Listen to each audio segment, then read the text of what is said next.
Au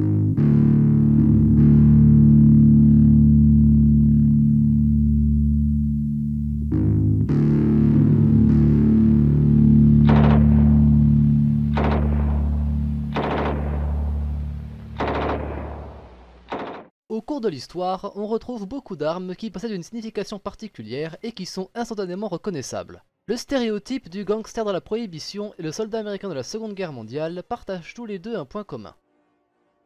La Première Guerre mondiale est un conflit qui a introduit beaucoup de nouveaux concepts. La mitrailleuse a rendu les charges à pied et la cavalerie obsolètes, l'artillerie moderne change le paysage du champ de bataille, et les premiers chars furent mis en service pour briser la guerre de position. Le fusil à répétition, l'arme standard du fantassin, se révèle être un piètre moyen de se battre dans le confinement des tranchées, des armes bien trop longues, tirant des munitions bien trop puissantes pour ces combats parfois à bout portant. Pour ces situations seront utilisés poignards et gourdins souvent fabriqués à partir de matériaux de récupération, carabines d'artillerie ou de cavalerie, pistolets et revolvers.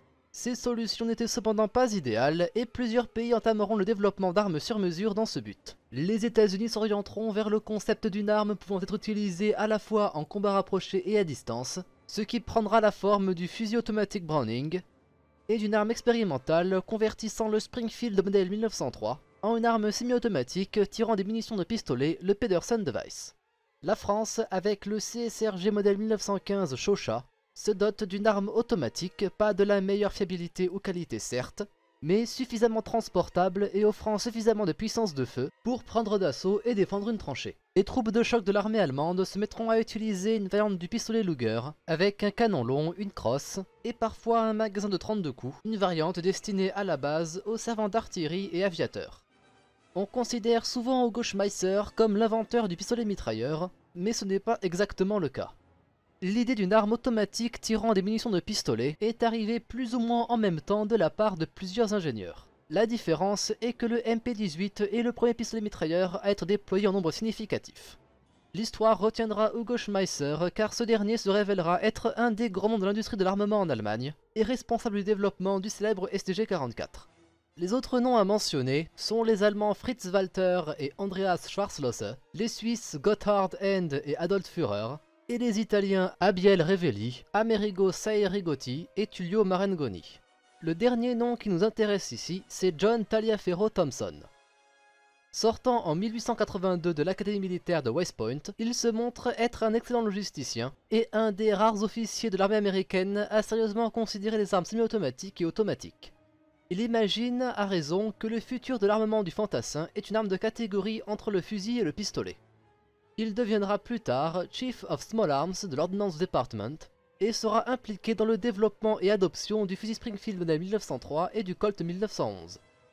Lorsque la guerre éclate en 1914, il quitte l'armée et devient ingénieur chez la Remington Arms Company, dans le but final de développer et construire le fusil du futur soldat américain. Il visualise cette arme comme étant un fusil semi-automatique. Il supervisera aussi la construction de l'arsenal Eddystone en Pennsylvanie, et y seront produits des fusils Infield Pattern 14 et modèle 1917, respectivement pour la Grande-Bretagne et plus tard les États-Unis, ou encore des fusils Mosin Nagant à destination de l'armée impériale russe. En parallèle, en 1916, John Thompson et son fils Mercellus fondent la compagnie Auto Ordnance basée à Cleveland dans l'Ohio. La création de cette compagnie sera principalement financée par le milliardaire Thomas Fortune Ryan. Ce dernier est d'ailleurs d'origine irlandaise et proche de l'IRA. Le capitaine de l'US Navy John Brish découvre en observant le fonctionnement de canons navaux une supposée propriété à propos de certains métaux. Il en conclut que lorsque deux pièces composées à partir de métaux différents sont en contact, elles auraient tendance à avoir un coefficient de friction tel que lorsque soumis à une forte pression, ces deux pièces resteraient fixées ensemble. Soumis à une pression plus faible, ces pièces ne sont donc plus fixées et peuvent bouger indépendamment. Appliqué dans l'armement, un tel système pourrait se révéler très prometteur. Il est nommé principe Blish et est breveté le 9 mars 1915 via un design de pistolet utilisant ce principe. Thompson contacte alors John Blish et lui propose de racheter les droits sur son brevet en échange du statut d'actionnaire, ce qu'il accepte. Dessinateur technique à l'Ordnance Department, impliqué dans les tests de physique semi-automatique et globalement expérimenté dans le développement d'armes à feu, Theodore Eickhoff est recruté par John Thompson en tant qu'ingénieur en chef pour Auto Ordnance. John Thompson va employer comme chauffeur un certain George Goll, ancien employé ferroviaire, et finira plus tard par devenir l'assistant de Haycoff. Il sera en charge des essais et démonstrations. Oscar Payne est, à l'instar de John Browning, une personne ayant un don pour l'ingénierie et pour comprendre les dessins techniques. Travaillant alors pour une firme d'avocats en brevet, on lui présente un fusil expérimental dans le cadre d'un conflit. Payne parvient, après avoir jeté un œil au plan, à démonter l'arme avec facilité.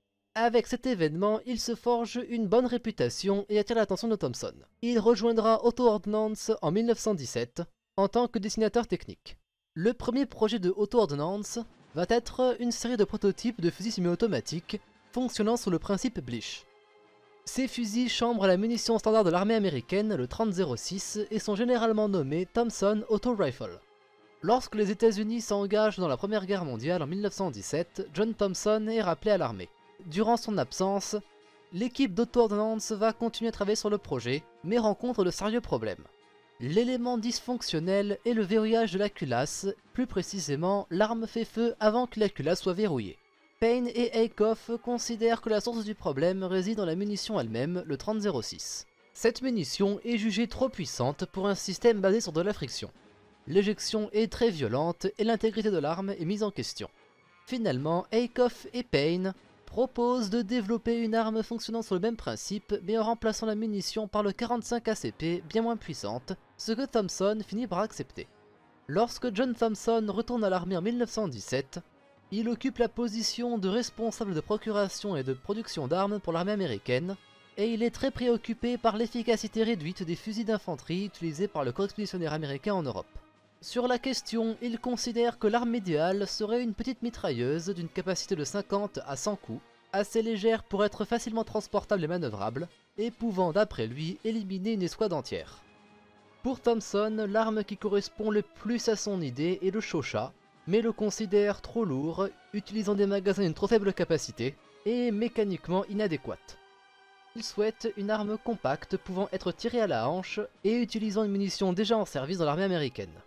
Le premier prototype en 45 ACP, le Persuader, est construit en septembre 1917. Le principal problème est la légèreté des pièces mobiles causant une cadence de tir trop rapide, et le système d'alimentation à bande n'arrive pas à suivre. L'équipe va repartir de zéro. Plus tard en septembre, Auto Ordnance termine le premier modèle d'une nouvelle série de prototypes, rassemblés sous le nom modèle 1919. Le numéro 1, aussi appelé Annihilator 1, est un pur prototype de bande d'essai pour tester le mécanisme général, et réutilise une alimentation à bande. Ce sera changé plus tard pour utiliser des chargeurs de Colt 1911, puis enfin chargeur droit propriétaire de 20 coups. Oscar Payne va entre-temps développer des chargeurs tambours de 50 et 100 coups. On notera que ces magasins sont nommés XX, C et L, respectivement les nombres romains pour les nombres 20, 50 et 100. Les numéros 2 et 3, aussi appelés Annihilator 2, sont les premiers modèles montrés au public en mars 1919 à New York et se montrent tout à fait fiables. On pourra rajouter que le numéro 2 comprend un canon fileté pour y fixer un silencieux Maxim. Le numéro 3 inclut un tenon de baïonnette. Les modèles suivants, ou appelés Annihilator 3, servirent de prototype pour expérimenter le design. Les numéros 8 et 9 pour tester le nombre de pièces minimum. Pour le numéro 18, c'est la tête de culasse et le percuteur qui seront modifiés. Les organes de visée varient et sont parfois absents. Lorsque présents, ils prennent la forme d'une hausse réglable, plus dans le style d'un fusil. Dans la même idée, certains recevront une crosse, d'autres non. Mais les éléments consistants sur l'ensemble des prototypes sont le levier d'armement sur le dessus de l'arme et les deux poignées pistolets. Le numéro 26 fut donné à Colt comme modèle pour les armes de production. D'après certaines sources, le nombre total de prototypes pourrait avoisiner la quarantaine. Il manquait encore un nom pour l'arme. John Thompson proposa le terme Subcaliber Gun, mais ce terme était déjà utilisé pour les armes d'entraînement en 22 LR. On suppose d'ailleurs que c'est probablement Thompson qui inventa le terme Submachine Gun, le terme anglophone pour nommer un pistolet mitrailleur. Le nom définitif fut presque Ryan Submachine Gun, mais finalement le nom qui sera retenu ce sera Thompson Submachine Gun. On l'appellera ici simplement Thompson, et on utilisera PM pour nommer un pistolet mitrailleur. Lorsque l'arme est finalisée, Auto Ordnance a plusieurs problèmes. Le premier étant que la Première Guerre mondiale s'était déjà terminée. Un lot de prototypes était même sur le point d'être envoyé en Europe, mais arriva à New York le jour de l'armistice. Otto Ordnance va donc s'approcher d'armées étrangères, de forces de l'ordre et du civil, car sans clients, la compagnie fera faillite. Le second problème est que Otto Ordnance n'avait aucune capacité industrielle sérieuse. Plusieurs compagnies physiquement proches des locaux d'Otto Ordnance seront approchées. Warner & Swasey, produisant des instruments, télescopes, ainsi que des optiques pour canons ou lunettes de fusil. Mais le principal partenaire qui sera retenu, c'est Colt Patent Firearms Company. En août 1920, Otto Ordnance signe un contrat avec Colt pour produire un lot de 15 000 armes, au taux de 100 unités par jour, au prix de production de 38,25 $, ce qui équivaut aujourd'hui à environ 714 $, et bien sûr, magasin compris. On rajoutera que Colt ne fabriquera pas l'ensemble des pièces, c'est Remington qui construiront les crosses et Lyman qui produiront les organes de visée.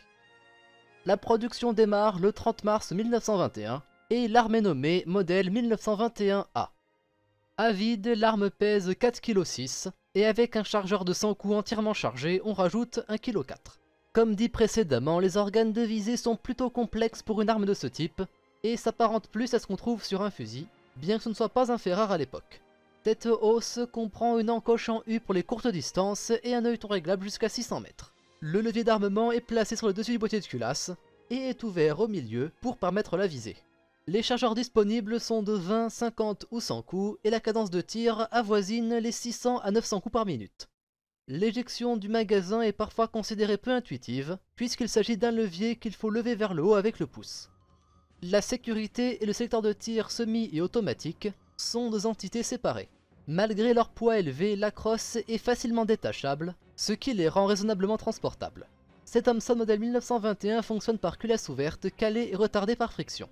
La culasse est en deux parties, le bloc principal contenant la tête de culasse, et la seconde partie, le cœur du principe Bleach, qui prend la forme d'une pièce en forme de hache en bronze. Lorsque le tireur presse la détente, la culasse est poussée en avant, le hache en bronze coulisse verticalement, se verrouille puis l'arme fait feu.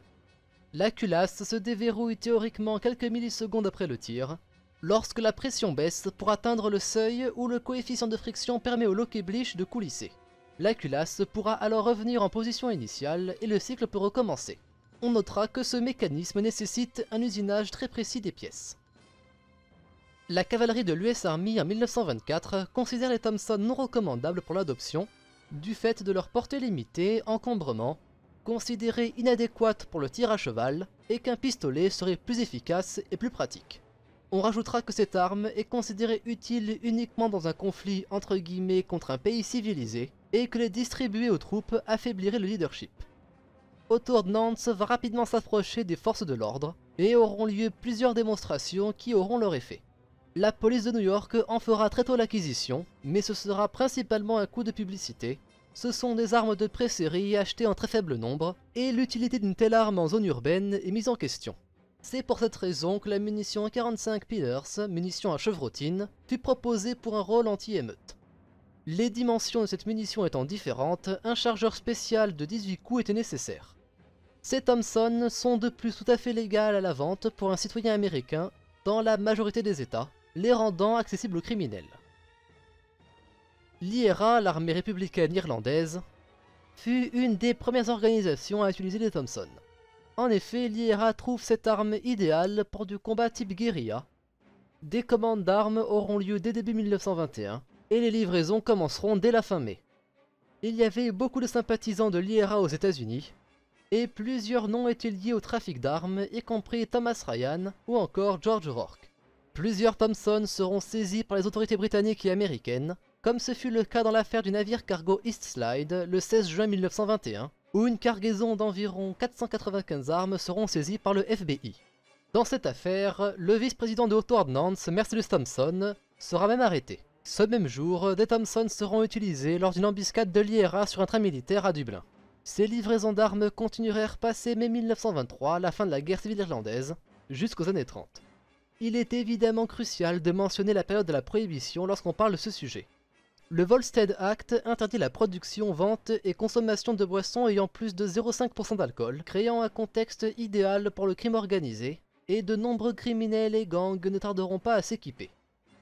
Avec des événements comme l'assassinat de William Maxwiggan, le meurtre de la Saint-Valentin, et de personnages comme John Dillinger ou Pretty Boy Floyd, Le tout rendu glamour par Hollywood, les Thompson gagneront rapidement de nombreux surnoms, Chicago Typewriter, Chopper ou Tommy Gun. Tout cela va amener les forces de répression de maintien de l'ordre à eux aussi s'équiper en conséquence, fusil calibre 12, fusil automatique Browning et évidemment Thompson. Tous ces événements ne vont pas jouer en faveur d'auto-ordnance, et une solution envisagée sera de limiter l'accès aux armes automatiques aux criminels, comme la variante semi-automatique modèle 1927, qui ne verra aucun succès. John Thompson part pour un voyage commercial en Europe en 1921, plus spécifiquement Belgique, Grande-Bretagne, France et Espagne. Le 30 juin 1921 a lieu une démonstration à la Royal Small Arms Factory, mais malgré l'incident irlandais, l'arme ne fait pas mauvaise impression et produit de bons résultats. Les responsables des essais restaient perplexes sur la réelle utilité d'un système de verrouillage, supposant que le poids de la culasse et la tension du ressort récupérateur seraient tout à fait suffisants. Pour appuyer cela, le lock bleach est retiré et l'arme fonctionne sans aucun problème. Le second point de critique est la fiabilité et practicalité des lourds volumineux et moins fiables magasins tambour comparé aux bien plus simples, fiables et compacts chargeurs droits. Pour plusieurs raisons, les Britanniques ne seront pas intéressés.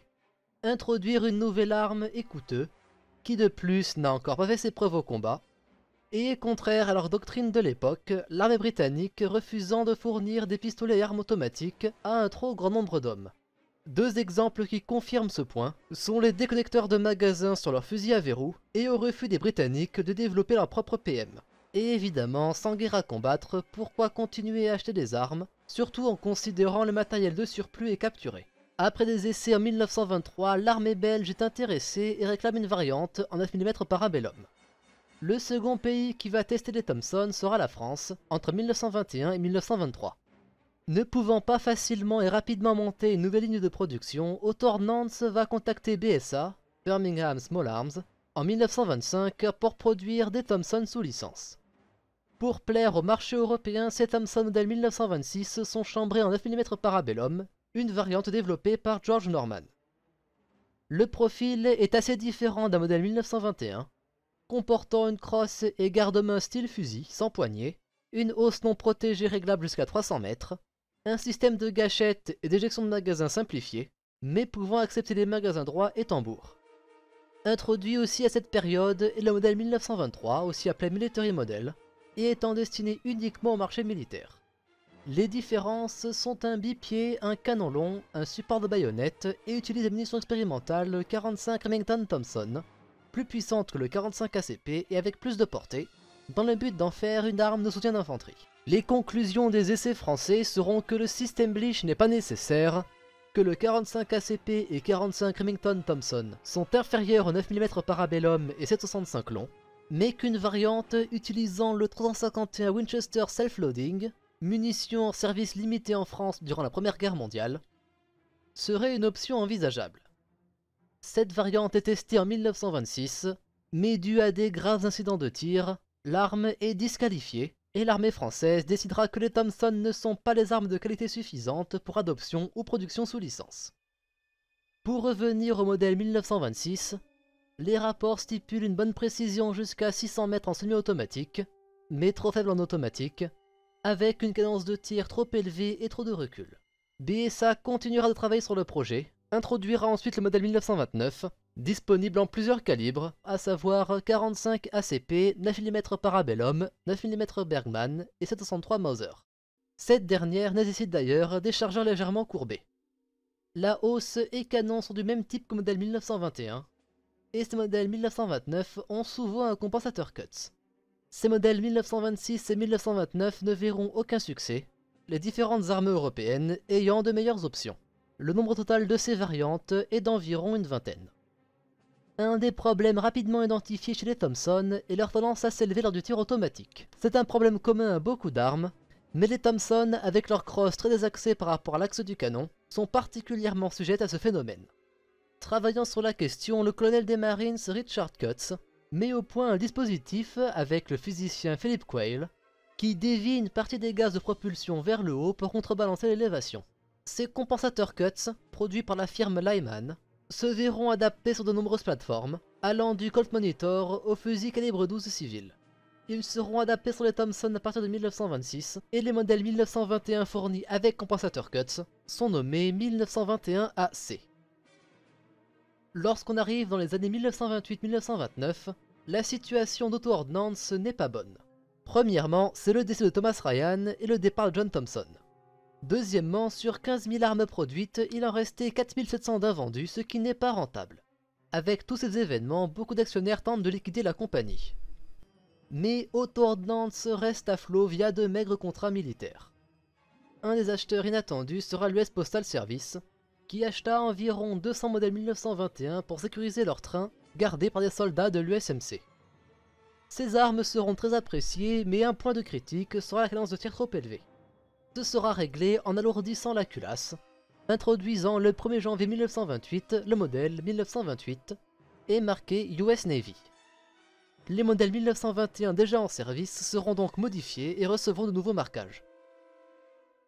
L'USMC, l'US Marine Corps, ne tardera pas à s'en procurer, et leur première utilisation militaire sera pendant l'intervention américaine au Nicaragua en 1927.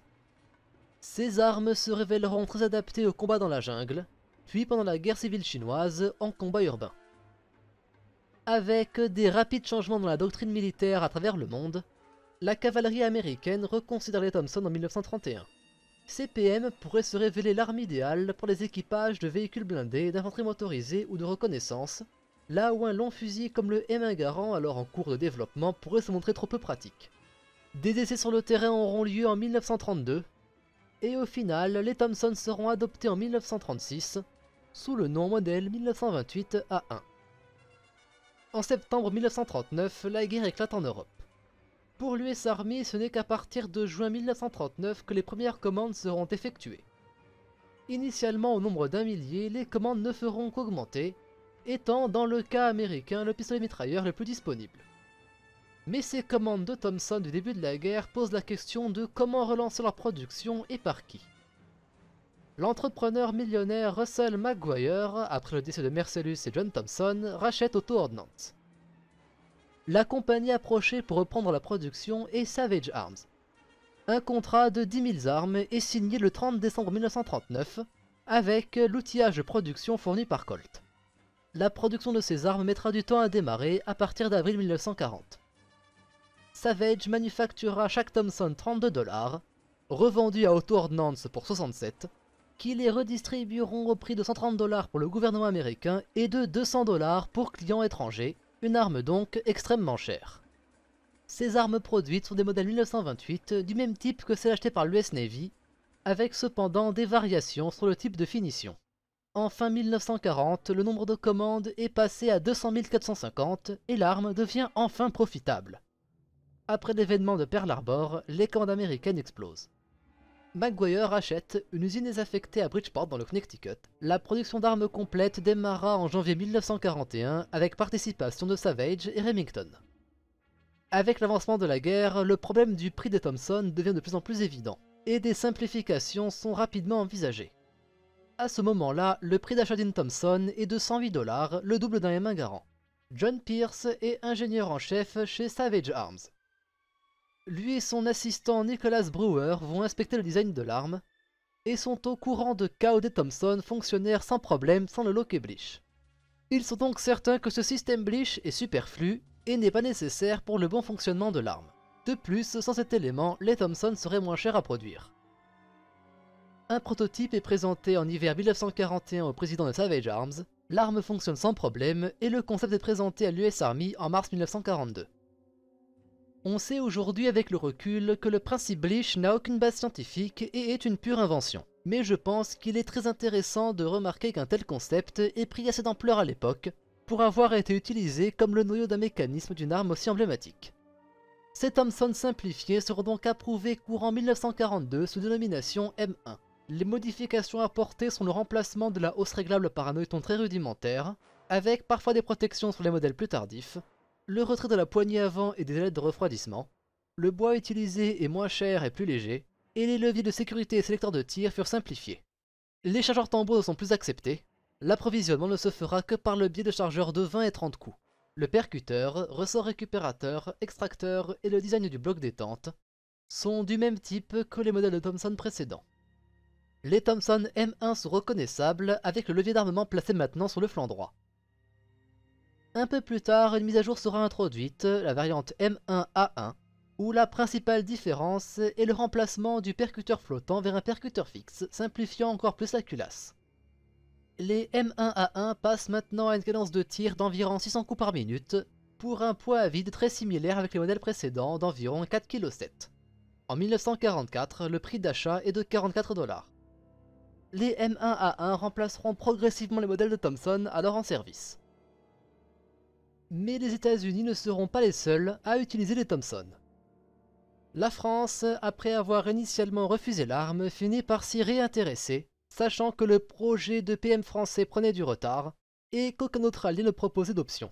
Des essais seront organisés et 3000 exemplaires seront commandés en début 1940, mais arrivèrent trop tard pour participer au combat.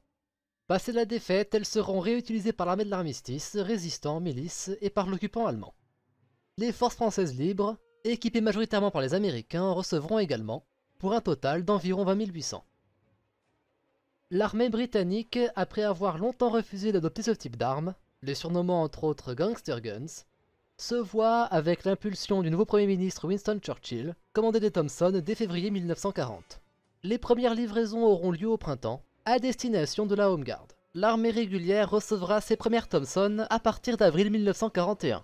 Un an plus tard, l'armée britannique avait reçu 100 000 armes. Après l'épisode de Dunkerque, de plus en plus de Thompson furent commandés. Le total des commandes est d'environ 650 000, mais beaucoup finiront au fond de l'océan, interceptés par la Kriegsmarine. Ces armes, coûtant une fortune au pays déjà mis à mal par la guerre et nécessitant un équipement spécialisé et ouvriers qualifiés, furent recherchées les alternatives plus économiques, ce qui mènera au développement de la famille des pistolets mitrailleurs Sten, armes bien plus économiques mais aussi de bien moindre qualité, mais toujours fonctionnelles, et finiront par remplacer les Thompson pour l'armée régulière. Les Thompson, passant vers un statut moins prioritaire, continueront à être distribués à la Home Guard et aux commandos qui parfois refusèrent de recevoir des Sten.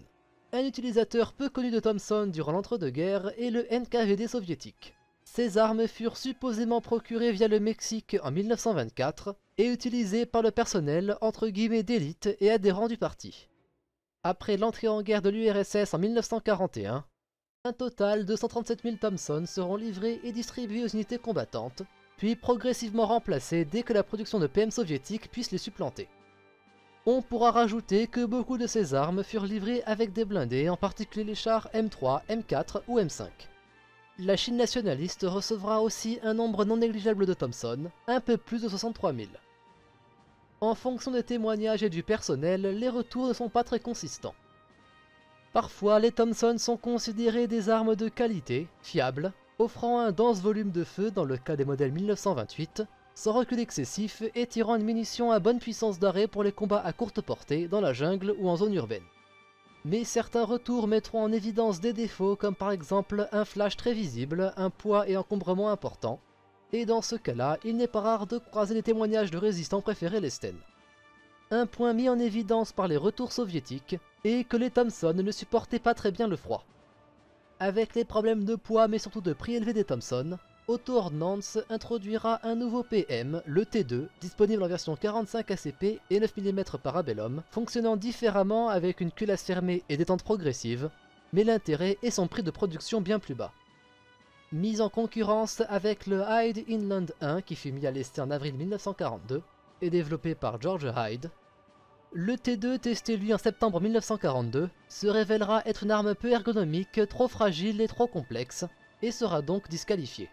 Le Hyde Inland sera donc choisi pour remplacer les Thompson sous le nom M2. Mais dû à des retards et difficultés à lancer la production, le M2 sera abandonné au profit du T20. Le T20 sera adopté le 24 septembre 1942 sous le nom M3. Ce PM est donc le vrai successeur des Thompson, et lui est en de nombreux points supérieur, en particulier sur le coût de production. Malgré ça, le M3 ne remplacera pas complètement les Thompson pendant la Seconde Guerre mondiale. On rajoutera aussi qu'une Thompson chambrée en 30 carabines fut présentée pour le programme Light Rifle en 1941. Il existe aussi un brevet signé Oscar Payne pour une Thompson en 30-06, probablement pour compéter face au fusil automatique Browning. Enfin, il existe aussi des variantes avec silencieux, mais c'est un sujet pour un autre épisode.